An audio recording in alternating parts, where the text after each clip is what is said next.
In this video, we're going to do an X-ray strobe effect. Now, if you've visited the channel before, you know that we've done both an X-ray and a strobe effect individually here on the channel. The intention of combining these two effects is to encourage you to both experiment and explore Premiere Pro and the effects, the possibilities, to come up with something that really works for you. So getting started, we have two video clips here on the timeline. Here where the two video clips meet, make sure that that's where your timeline indicator is. Take your right arrow key and move over 4 frames. Make a cut. Do it again. Do this until you have several clips cut out. Delete that end piece. Then go back and delete every other clip. Playing through the timeline, you will see something that looks like this.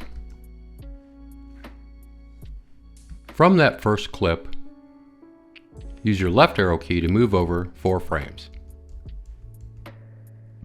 Take your adjustment layer, place it on the timeline at your timeline indicator.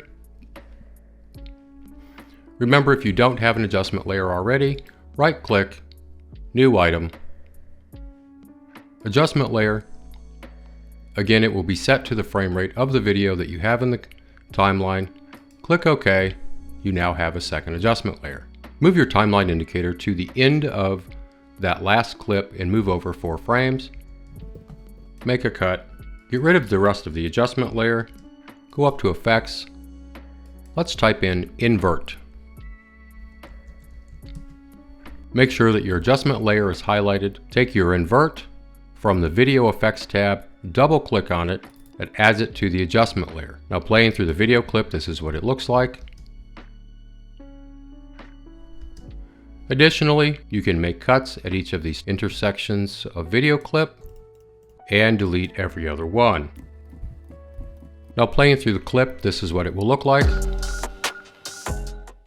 I hope you enjoyed the video, and if you did, please remember to like and subscribe so you don't miss out on future Premiere Pro tutorials.